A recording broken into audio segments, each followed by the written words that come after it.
আলুর তরকারি খুবই সাধারণ একটা রেসিপি। তবে এই সাধারণ রেসিপিটাকে কিভাবে কম মশলায় অসাধারণভাবে তৈরি করা যায় সেই আইডিয়াটা থাকছে আজকের ভিডিওতে। আশা করছি পুরো রেসিপিটা জুড়ে আমার সাথেই থাকবেন। তাহলে চলুন মূল রেসিপিতে চলে যাই। প্রথমে একটা কড়াই গরম করে 2 টেবিল চামচ সরিষার তেল দিয়ে দেব। তেল যখন গরম হয়ে যাবে সেখানে 1 চা চামচ পাঁচফোড়ন দিয়ে দিলাম, 2টি শুকনা মরিচ আর 1.5 টেবিল চামচ পরিমাণে থেতো করা রসুন। হালকা কিছুক্ষণ এই সবগুলো উপকরণকে নেড়েচেড়ে মিশিয়ে নিতে হবে।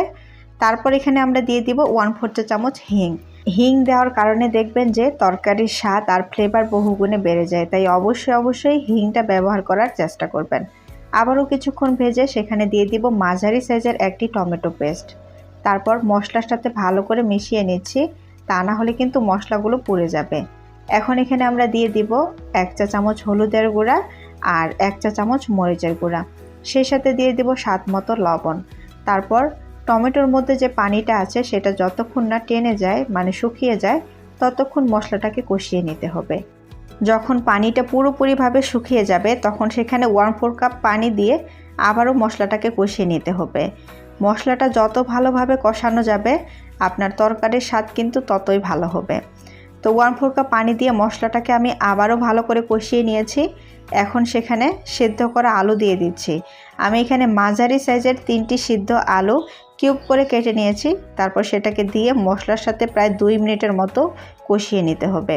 আর এর মধ্যে দেখবেন আলুটা কিন্তু অনেকটা ভেঙে যাবে আর মাখা মাখা হয়ে যাবে। তারপর সেখানে আমি আবারও মাঝারি সাইজের একটা টমেটো দিয়ে খুব ভালো করে নেড়েচেড়ে সব কিছুকে মিশিয়ে নিচ্ছি। সবশেষে আমরা এখানে দিয়ে দিব পরিমাণ মতো ঝোল। আমি এখানে মেজারমেন্ট কাপের 2 কাপ পরিমাণে পানি দিয়ে দিলাম। তারপর ভালো করে মিশিয়ে নিচ্ছি। আর আলুর তরকারিতে ঝোলের পরিমাণটা একটু বেশি দিতে হয়, কারণ যখন এটা ঠান্ডা হয়ে যায় তখন তরকারিটা এমনিতেই অনেকটা ঘন হয়ে যায়। এখন ঢাকনা দিয়ে ঢেকে রান্না করব 5 মিনিটের মতো। 5 মিনিট পর ঢাকনাটাকে তুলে নিলাম।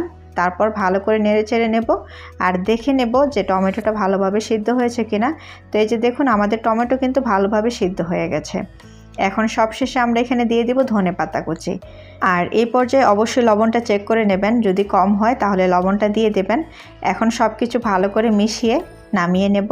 তারপরে এটা গরম গরম ভাতের সাথে, রুটি, পরোটা অথবা পুরির সাথে পরিবেশন করতে পারেন, খেতে দুর্দান্ত হয়।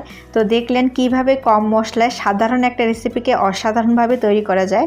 তাই অবশ্যই রেসিপিটা একবার হলেও বাসায় ট্রাই করবেন। আর আমাকে কমেন্টে জানাতে ভুলবেন না যে আপনাদের কাছে এই আলুর তরকারিটা খেতে কেমন লাগলো। তো আশা করছি ভিডিওটা ভালো লেগেছে। ভালো লাগলে প্লিজ লাইক, কমেন্ট আর শেয়ার করতে ভুলবেন না।